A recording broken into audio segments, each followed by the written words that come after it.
Bem, pessoal, o Telegram havia sido suspenso pelo Alexandre de Moraes e agora ele mudou de ideia referente à decisão que havia tomado e decidiu liberar. Vamos entender exatamente os motivos por trás de toda essa história. E são sempre os mesmos, na verdade. Mas, galera, então o primeiro link na descrição é o da Binance, tá? Essa é a maior corretora de criptomoedas do mundo. E usando o meu link para se cadastrar, você terá um total de 15% de desconto em todas as taxas de trade. E o segundo link é referente ao robô de operações que trabalha com API justamente configurada na Binance. Então, bora lá, meus amigos. Olha só, eu vou compartilhar aqui a matéria do Telegram, do Cointelegraph, né, a respeito do Telegram, e a gente vai fazer alguns comentários a respeito. Ó. Então, o ministro do Supremo Tribunal Federal, Alexandre de Moraes, também conhecido como Xandão, decidiu na tarde de domingo suspender uma decisão tomada por ele mesmo na última sexta que determinava o bloqueio do aplicativo de troca de mensagens Telegram em todo o Brasil. O magistrado voltou atrás depois que o Telegram, entre outras medidas, excluiu perfis considerados disseminadores de fake news, incluindo de apoiadores do presidente Jair Bolsonaro. Aqui você já entendeu metade da situação, né? Tá chegando perto de eleição, né? Mas ó, eu vou passar o pulo do gato para vocês.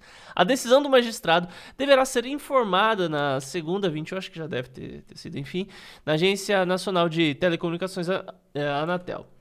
Bom, então no sábado a decisão, aqui eles contam a história completa, mas o que eu tenho para passar para vocês é o seguinte, meus amigos. No fim das contas, isso tem a ver com Bolsonaro, tá? A gente sabe que o STF, no contexto geral, tá lá, basicamente, por partidos que têm ideais opostos aos ideais do Bolsonaro, tá? E então, tá chegando a época política, nada mais justo do que a gente ver esse tipo de coisa acontecendo, né? Eu não me impressiono, não fico chocado com essas decisões, com essas questões aí.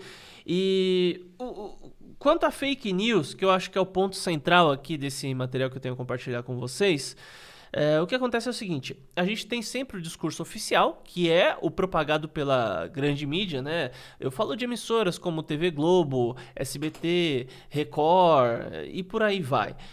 Então, essas emissoras elas têm opiniões e essas opiniões elas são compradas e o pior de tudo é que é uma espécie de publicidade que não é declarada. E essa é a publicidade mais efetiva que existe no mundo.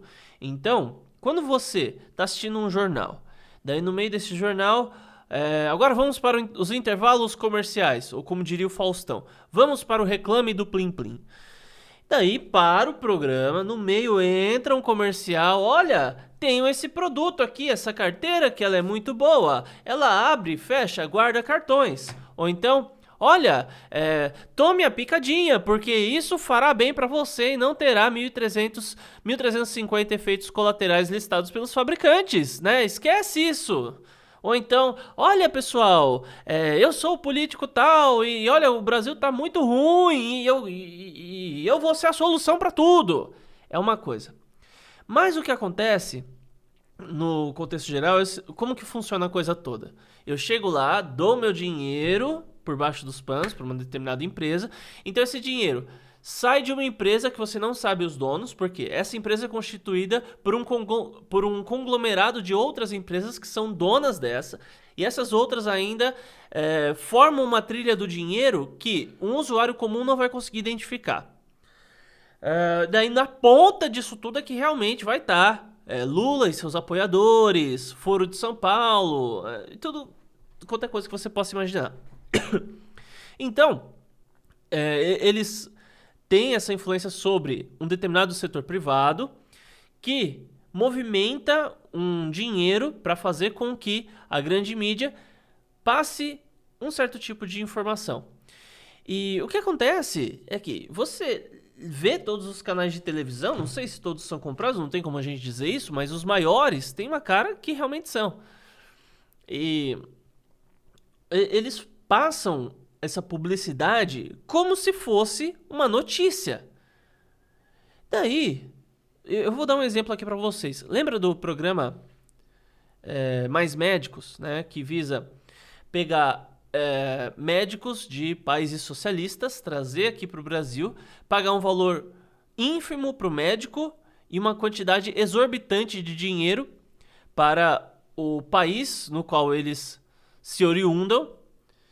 E no fim das contas ficou estranha essa situação, né? Mas isso foi precedido por um comercial contínuo, principalmente na Globo e alguns outros portais de notícia, falando assim: o Brasil está sofrendo com falta de médico, o Brasil está sofrendo por falta de médico, o Brasil está sofrendo por falta de médico. Será que, se você não pegasse esse mesmo dinheiro que foi investido nos países socialistas, você colocasse aqui no Brasil, melhorasse a infraestrutura médica ou oferecesse salários muito maiores para os profissionais, quem sabe aqueles que trabalham na rede privada não iriam migrar para a rede pública ou trabalhariam em mais de um, enfim. Então, assim, é um questionamento acerca de algo que é realmente óbvio. Mas a gente vê que é um discurso que, eu não vou dizer que a gente teve problema de falta de médico no setor público, eu realmente não sei, tá? Eu realmente não sei. E eu não tenho como afirmar porque tudo que eu vi foi nos canais de televisão, nos jornais, e a gente não tem como confiar na mídia, tá? Eu não sou uma pessoa que vivenciou isso tudo. E se a única coisa que você tem para dizer sobre tudo isso é que você viu notícia, então você não tem fundamento nenhum para dizer nada, né? Você tem fundamento para dizer que houve a notícia, mas não que aquela notícia realmente é algo verídico. Não existe algo que faz com que você consiga provar aquilo. A não ser, efetivamente, que você tenha ido em 20 hospitais públicos dentro de uma cidade, pego uma amostra e falado a respeito. Mas ainda assim a gente não sabe o que aconteceria se esse dinheiro fosse aplicado de uma outra forma. Então, com isso, não só o Brasil emprestou dinheiro do imposto alto pra caramba que a gente paga para outros países, mas ele também deu dinheiro. Isso daí é dar dinheiro, cara. Dá dinheiro. Não tem outra explicação. E por que isso acontece? Como que foi feito esse tipo de acordo? Simples. Existem grupos que se reúnem periodicamente. A gente tem aí no mundo, né, o Clube Bilderberg. Agora não vou lembrar. Existem vários aí, não vou lembrar os nomes agora porque eu nem ia falar sobre isso nesse vídeo, nem ia chegar nesse ponto, mas vamos falar. E você tem o Foro de São Paulo, fundado e presidido durante bastante tempo pelo Lula. E você tem participação de vários comandos extremistas, terroristas, socialistas e tudo quanto é coisa que você possa imaginar que vai nessa reunião do Foro de São Paulo. As pessoas que votaram no Lula durante muito tempo não sabiam que ele fazia parte disso, que esse negócio existia, até porque era algo secreto. Só foi a público depois que um cara que fez uma vasta pesquisa documental encaminhou isso daí pro Olavo de Carvalho. Tem muita gente que fala assim: o Olavo de Carvalho descobriu e desmascarou o Foro de São Paulo. Veja bem, o papel dele foi ter lido a respeito e falado. E depois de um tempo publicado os documentos. Então, ele é responsável pela publicação dessa informação, mas não necessariamente pela descoberta, tá? Então, o Olavo de Carvalho tem seu mérito nisso tudo, mas também não vamos ser transparentes aqui. E o que acontece? Ele mesmo falou isso, né? Então, o que acontece é que nessas reuniões, governantes de vários países se juntam e fazem determinados combinados, tratados que não são publicados, não são divulgados ao público, aos eleitores. E no fim, eles acabam tomando decisões e realizando, pondo em prática tais decisões, sem que o eleitorado, sem que a população saiba qual é a agenda que eles estão servindo. Por que, de repente, começou esse negócio de programa Mais Médicos e não sei o quê? Né? O Alexandre Costa, autor de Bem-vindo ao Hospício e vários outros materiais excepcionais, vários outros livros fantásticos, vários artigos e live streams fantásticas e autor de um curso também muito bom. O Alexandre Costa, ele evidenciou muito desse problema, né? E cada página que ele escreve em material dele, ele faz muita pesquisa, então ele não deixa ponta solta, né? E algo que ele sempre fala e repete, e claro, isso daí é uma frase bem conhecida, já vi até o Fernando Urrich falando a respeito disso. Siga o caminho do dinheiro, né? Então, nesse caso, a gente começa a entender o caminho de todo esse dinheiro na época do Mais Médicos. Você viu, primeiro, uma precariedade no atendimento do serviço hospitalar público, né? E em segundo momento, e a gente não sabe quem é que causou essa precariedade, né? Poxa, se tinha dinheiro para mandar tudo esse dinheiro para os países socialistas, poderia ter investido no setor médico aqui dentro mesmo. Daí depois você viu a campanha publicitária disfarçada de notícia. Brasil está sem médicos. Daí foi repetido o dia inteiro. Daí depois veio o dinheiro que fez essa ideia possível. E por fim, esse mesmo dinheiro saiu do Brasil e alimentou outros países que têm regimes ditatoriais. E quando você vê agora esse caminho aqui, gente... Deixa eu recusar aqui essa chamada. E quando você vê isso agora, foi exatamente a mesma coisa. Então, você vê a TV Globo mostrando o quão ruim é o Telegram, o quão malicioso ele é, o quão perigoso ele é. Eu já disse aqui, gente, o Telegram é uma ferramenta. O Telegram é uma ferramenta. Então, assim, você pega isso daqui. O que é isso aqui? Isso aqui é uma caneta.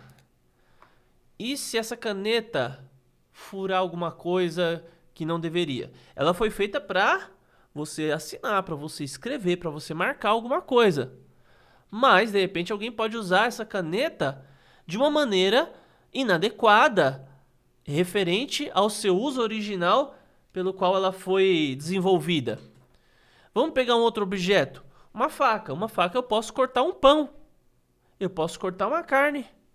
Mas, efetivamente, podem existir aqueles que venham usar esse talher de uma maneira para ferir ferir outro ser humano ou um animal, enfim. Então, o Telegram, do meu jeito, é uma ferramenta. Então, como que você vai banir a ferramenta? Imagina só. Tantas pessoas hoje que perdem a vida no trânsito. Vamos banir os carros? Tem muito acidente de avião. Vamos banir os aviões? Vamos voltar para a idade sem tecnologias? É isso que faremos? Porque pessoas mal intencionadas usam uma ferramenta? Gente, eu já vi vários grupos extremistas no Telegram. Eu já entrei em alguns deles. Você concorda com o que é dito lá? Não. Mas eu gosto de saber exatamente o que está acontecendo em cada tipo de coisa, em cada nicho, em cada ambiente. Afinal, com que propriedade eu vou trazer informações aqui para vocês sobre justamente isso e sobre o Telegram, se eu particularmente não vi? Claro que também eu tenho um limite moral que eu não consigo ultrapassar, né? Existem certos grupos, eu não vou nem citar aqui a respeito do que seja, que eu não cheguei a ver, eu acredito que tenha, mas não, mesmo se tivesse a oportunidade de entrar, eu não entraria. Tá? Se a questão é única e exclusivamente ideológica e não trata de ações que possam ferir psicologicamente, diretamente, ou fisicamente alguém, daí a história já é outra. Mas eu digo pra vocês, tem muita coisa que é proibido a menção e rola lá no Telegram. Inclusive, no meu Telegram, que é canal Marcos Eduardo, vai estar aí na descrição, eu falo a respeito de assuntos que você não pode falar, né? Então no Telegram existe tudo isso. Existe mesmo, porque é uma ferramenta fantástica. Tanto para o mal quanto para o bem. É uma ferramenta que traz a liberdade. Só que a liberdade tem seus riscos. Então a gente vai sacrificar a liberdade em troca de segurança? É isso que essa grande elite quer. É isso que eles querem da gente. Que nós venhamos falando, tá, a nossa liberdade, nos deixe seguros. Pega aí 30, 40, 50, 80%, 90%, 100% de todo o nosso salário, nosso dinheiro, administre tudo, nos dê serviços. Essa é a vontade deles, cara. Por essa grande elite, a vontade dos caras, sabe qual que era? Era meter chip na mão de todo mundo, rastrear todo mundo o tempo todo pra saber o que a gente tá fazendo. Ah, mas pra que rastrear até o manual da padaria?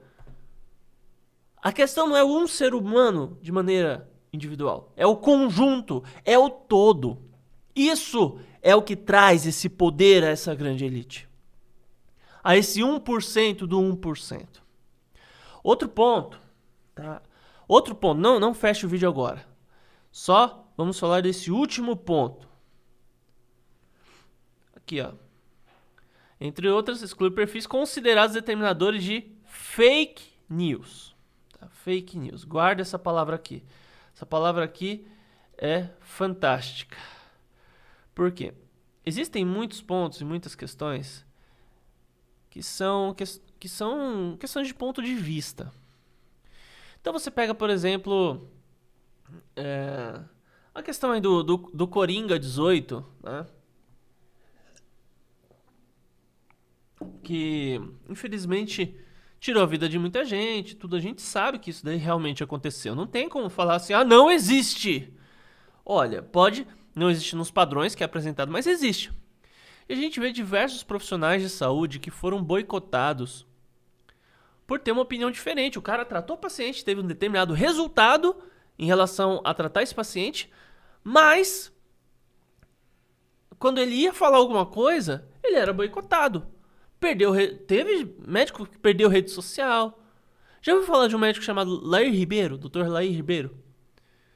Então, tem um assunto que é relacionado à picadinha que ele não fala mais. Ele fala, ó, gente, desculpa, eu não posso falar a respeito disso. Tá? Tem uma entrevista de um órgão, de uma rádio portuguesa que foi pedir para ele comentar, pedir alguns assuntos e tal. Daí já recebeu uma pergunta. Ah, doutor, e referente a picadinha, né, que a gente dá nos nossos filhos, a gente toma não sei o quê. Isso, ó, 5 anos atrás já tem essa entrevista.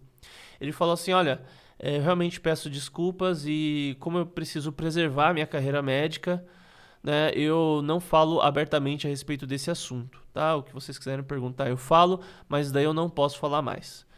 Por quê? Porque simplesmente o cara, ele vai perder o CRM, né? Isso. Ele vai perder o CRM, ele vai perder, né? Então, assim, tem muita coisa que é questão de opinião, de ponto de vista. E o que está acontecendo nesse momento é uma censura a opiniões.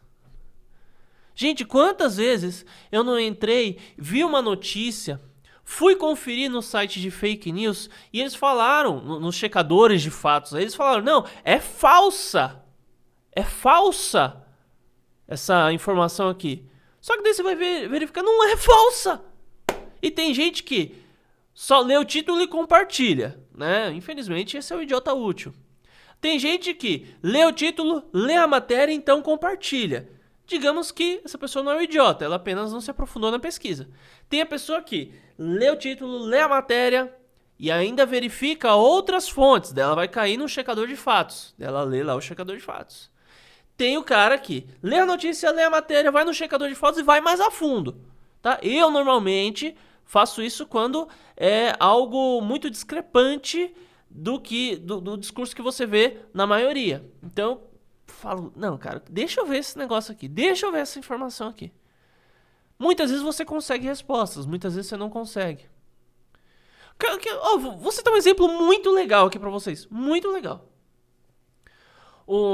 Você já ouviu falar da FEMA? A FEMA é um órgão do governo norte-americano que ele fez uma compra gigantesca de uma determinada quantidade de caixões, tá? Então, você pesquisa aí, qualquer lugar, caixões da FEMA, você vai ver um monte de coisa, cara. Deixa eu ver aqui. Caixões. Ó, a canção. Putz, grilo. Ó, vamos ver o que a gente vê aqui, ó. É essa parada aqui, ó. Essa parada aqui. Ó, esse cara aqui se chama Alex Jones, tá? Aqui, ó. Aqui, ó. Tá vendo? Não tá aparecendo direito pra vocês. Tá aparecendo só fake. Enfim. Ó, esses daqui são os caixões, tá? Daí quando você vai pesquisar o negócio, tem um site que fala que a história dos caixões da Fêmea é fake. Fake, mas tem a foto. O que é aquilo então? Daí foram falar assim: não, a informação não é verdadeira, é uma fake news. Daí o cara vê lá só a notícia do verificador. Ok, mas daí quando você lê, ele fala assim: não são caixões, são forros para sepultura. Ah, tá. Agora que você falou que é forro para sepultura, tô mais tranquilo. Eu pensei que era caixão. Ah, cara, mas qual a diferença? Ok, existem detalhes. Mas ao mesmo tempo, esse verificador de fatos deveria ter dito: embora, ó, só um vírgula, não são caixões, vírgula. Aliás, não são caixões, são forros para sepultura, vírgula. Mas, ou, embora não sejam exatamente o qual foram chamados, ainda assim é algo assustador. E de fato é. Pô, é forro de sepultura, mas ainda assim remete que alguma pessoa vai ser enterrada ali, cara. Ainda assim. E o cara tem coragem de dizer que isso daí é uma fake news, no mínimo. Deveria ter o trabalhinho de falar que isso daí é uma... parcialmente fake news. A notícia é parcialmente mentirosa, mas chamaram de fake news, cara. Entende? Então, do meu jeito, cara, a gente vê esse tipo de ação aqui, tem uma intenção política envolta nisso daqui, a gente não consegue... Claro que a gente vendo aqui parece óbvio, mas não é só isso, não é só questão, eles não querem que o Bolsonaro seja eleito, então por conta disso os caras estão fazendo esse tipo de coisa, não é isso. Não é só isso. Tem muito mais coisa envolvida. Então, primeiro foi feita a propaganda na televisão. Tá acontecendo isso nesses grupos. Igual a questão dos mais médicos. Depois, veio proibição. Depois, eles conseguiram o que eles queriam. Retirada de perfis e tudo mais assim. Telegram, é só você criar outro. É muito fácil, muito simples. Né? Mas tá bom. Eu acredito que vocês entenderam a mensagem. Muito obrigado por terem assistido e até mais.